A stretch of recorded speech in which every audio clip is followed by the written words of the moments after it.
Woo-hoo. Oh, hi.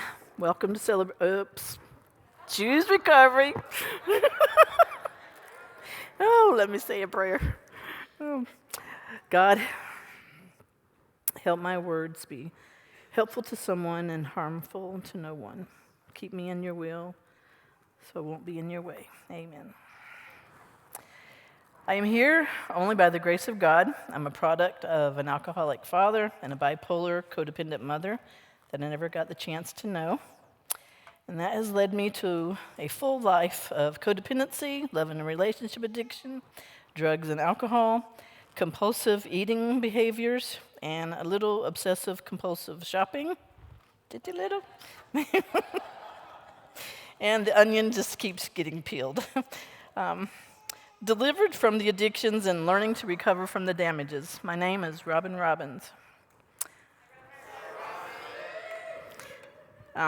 Sorry, Arlene. So, do you know why Jesus is not allowed in the jewelry stores?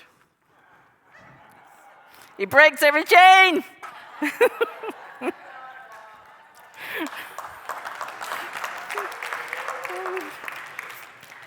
My sobriety date is 1988, if you count the first time I quit. But I go by the last drink, and that was September 23rd, 1998. That's 10 years of wanting to be sober and not knowing how, and trying everything in the world. I was born in North Carolina. I'm the baby of 6. I was born 13 years after my mom had her tubes tied, and she died when I was 11 months old. I grew up being raised by my older sister. She was 18 years older than I was, and she had her own family. I lived with her from the age of 5 to 15. We attended the New Hope Missionary Baptist Church. My nieces and nephews were more like siblings to me. We lived a fairly simple farm life. We raised pigs, had chickens, farmed tobacco, we had corn, soybeans, and veggies. It was a dry county, so that means there was no alcohol sold in the entire county. So I didn't see a lot of booze. When I was 15, my sister went through a divorce. My brother James thought it was best that I live with him and his family. And we went to the Church of God, and then I ended up helping my home church as a teenager, Maranatha Pentecostal. We actually helped build that church. And somewhere around that time, on a weekend trip with my other sister, I had my first drink and my last until I was like 19. It was on a beer drinking van ride from North Carolina to New Jersey. I got in big trouble with my brother, and I was not allowed to see my sister for a long time. My first job was, not counting in the fields, was babysitting. My first baby client is now a pastor of his own church in North Carolina. At 17, we moved to Florida, me and my brothers and their families. We attended another church of God, and that's where I learned about reefer, and I lost my virginity to the preacher's son. He was killed in the no-name storm in LaBelle a few years later, and I was already in a relationship with his best friend, and we got married in 1982. He wanted nothing to do with church, so from around age 19 to about 38, I had zero church life, and I still had the grace of God. Proverbs 15:3 says, "Nothing is beyond his sight." And thankfully, I still had my Bibles. My brother Mac was an ordained Pentecostal minister. He was my prayer warrior for a long time. And at the end of his life, we became each other's.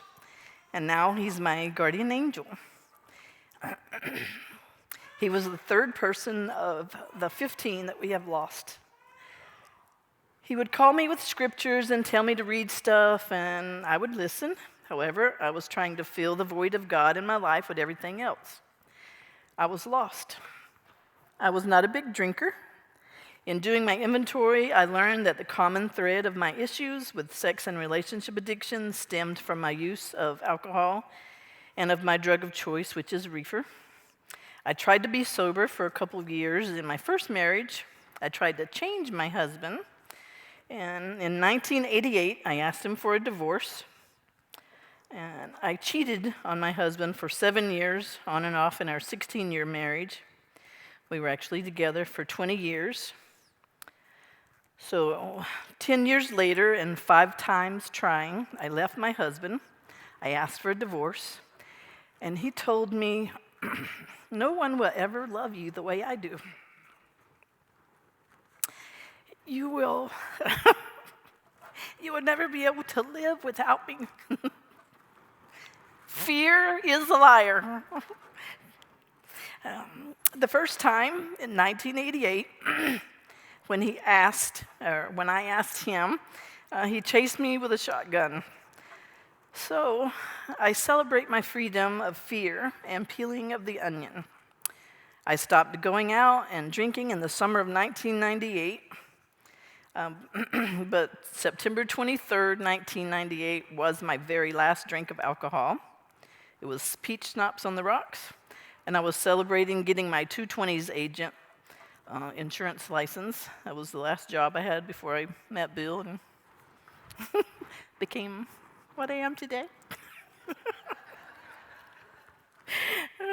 I threw up in my leather purse that my brother had bought me, and that was a tiny little eye-opener that I did not need to drink, that I wasn't a very good drinker. The fun fact side note of September 23rd is the day that our baby girl was born in 2014. She was actually due October the 7th. And Bill's sober date is September 25th, so we start celebrating in September, and we celebrate all the way till after Easter sometime. A few weeks ago, Danielle Strickland spoke at the Leadership Summit about a study that was done on the brains of people who are in love and putting them through an MRI. And the areas of pleasure, risk, and attachment kind of light up and explode. And can you imagine what love addicts' brains do?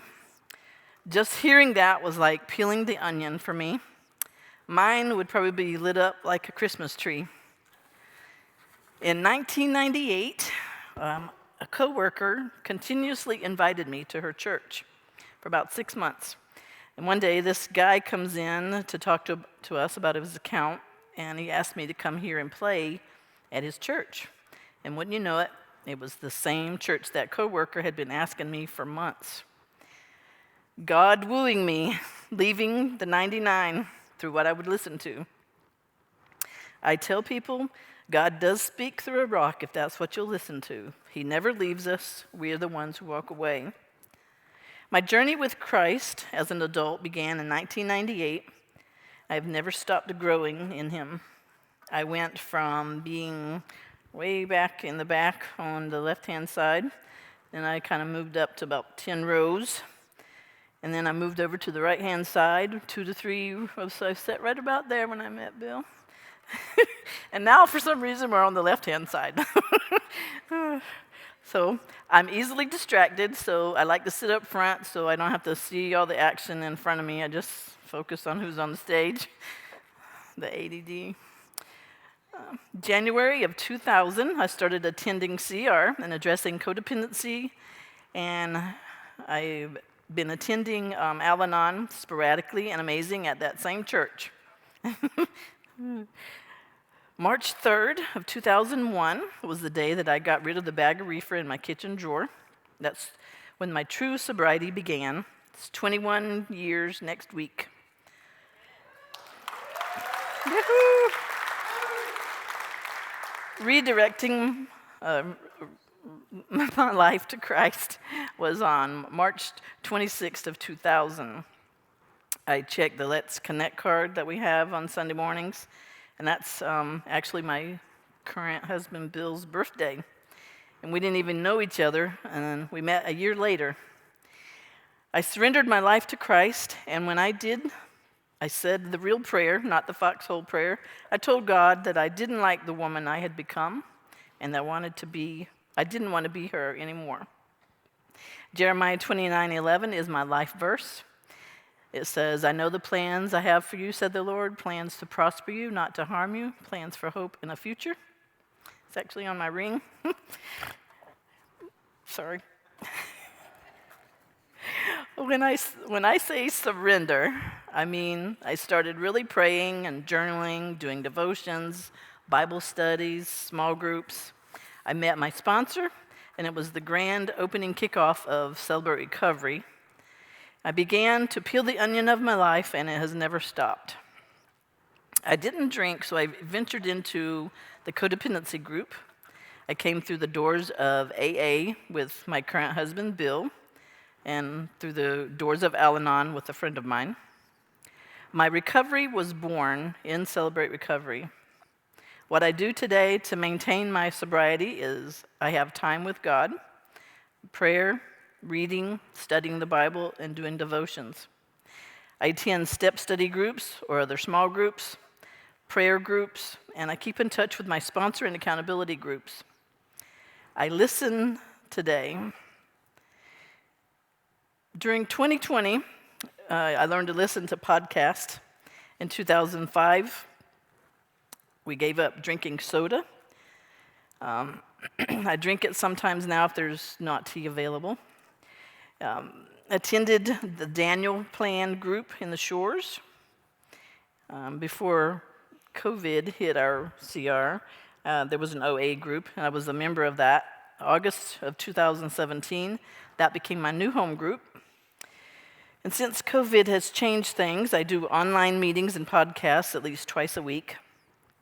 My home group is my Gigi's, Sisters from Another Mother. I'm a homeschool mom, so not all things are done face-to-face anymore. I do talk to my sponsor. She doesn't do text, so we have agreed to meet once a week. I sponsor other women, and I cherish having them all in my life from different issues of recovery as well as food. I have served as leader of the codependency group, love and relationship addiction group, and I think I chaired the chemical group a couple times. I've even been in the CR band back in the day. I helped in 101. I attended and have volunteered at the seminars in California for the big CR. We did mission trips to other states to teach them CR. I think me and Arlene did one at a Spanish church. That was fun. That is actually one of the way I met Pastor West is we went to Kentucky. There's some pictures of us, I think, or we might have had to cut them. But that's how I met Pastor West. We took CR to his church in Kentucky.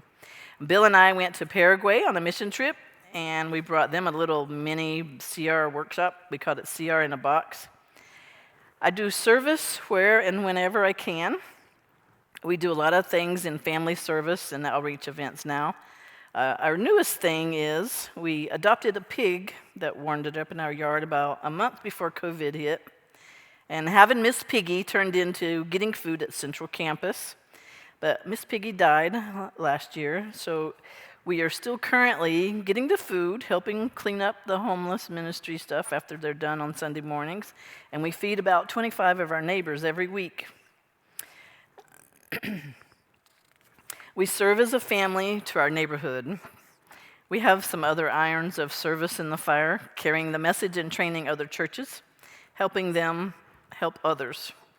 My point is, your life can and will change if you accept this way of life. God will open many doors. Don't think for a second that if you turn your life over to Christ, that it'll be a bed of roses. 1 Peter 5:8 says, your adversary, the devil, prowls around like a roaring lion, seeking whom he can devour. The closer you get to God, the more Satan will be knocking at your door. Learn to praise him when that happens. Have faith. He will never give you anything that you and he can't handle together. His word promises that. 1 Corinthians 10:13 says that. His word in Isaiah 54:17 says, the weapons will not be formed It doesn't say that weapons will not be formed.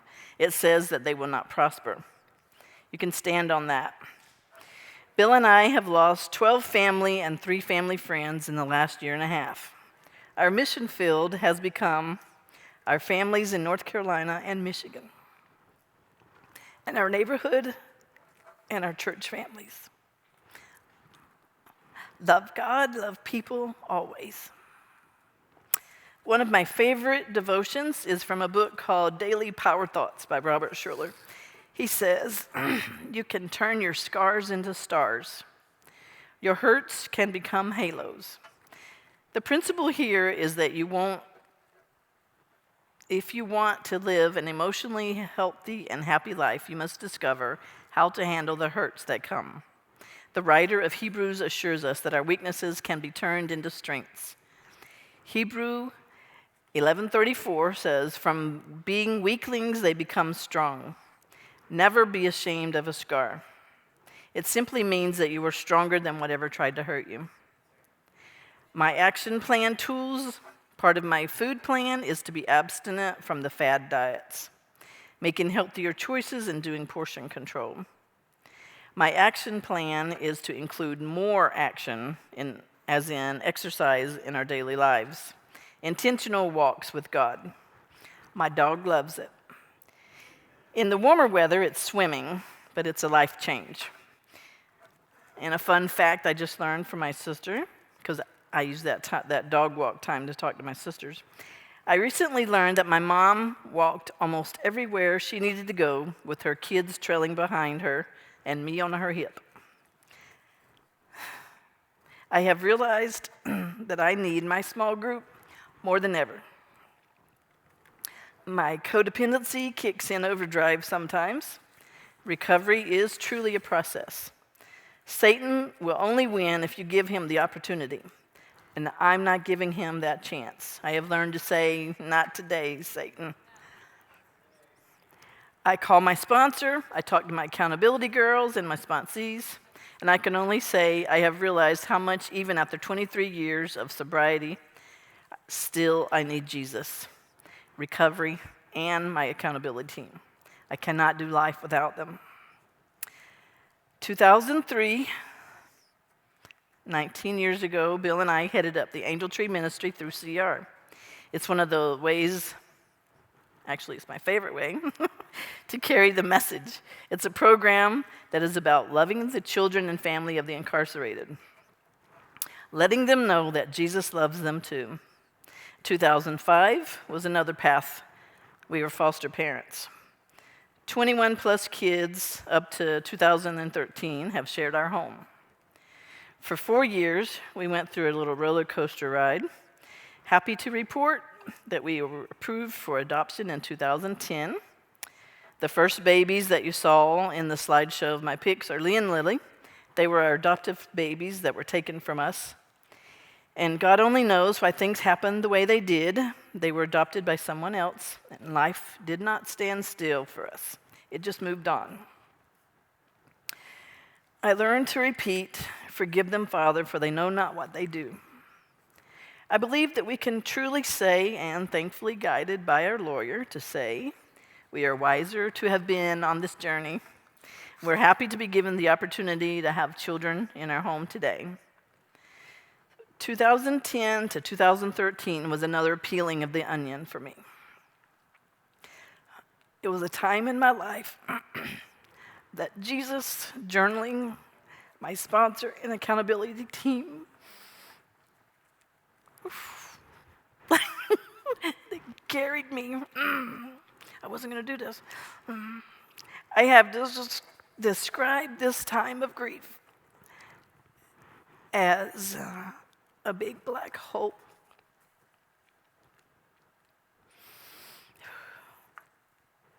Every day, my Bible, my devotions, and music would speak to my soul.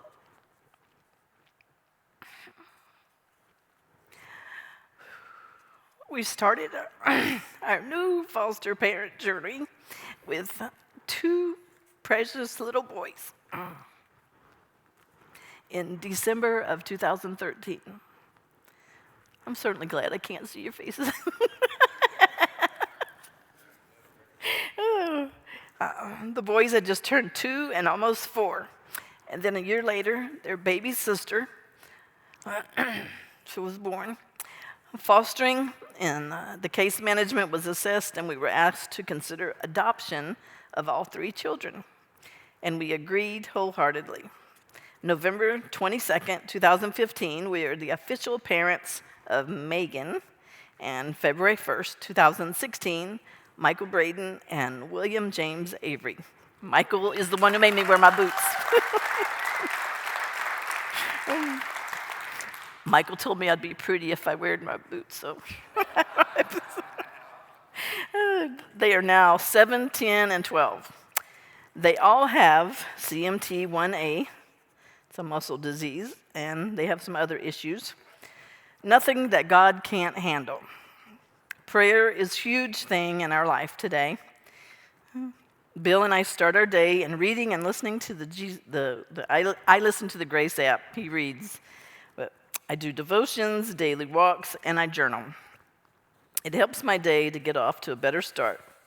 My first sponsor and I worked through the CR step studies together. We did 2 years, and we did step studies again in 2005. And I try to do it at least 2 years. Every 2 years, I try to do some kind of step study or book study. And just before COVID hit, we did Hunger for Healing. I did that book when I first came into recovery, and a few years ago. And this time, it was so different. Recovery is truly a process, and it's a life-changing thing. It's not a get-fixed-quick program. I have peeled a lot of onion in my sobriety. September of 98, 23 years for alcohol. Codependency was 2000, 22 years. Marijuana, March 2001, 21 years. Sexual sobriety, I think I was supposed to cross this part out. I'm repeating myself. But anyway, I have the support that holds me accountable. My sponsor, my GGs, and I've learned to say no and hear it without feeling guilty.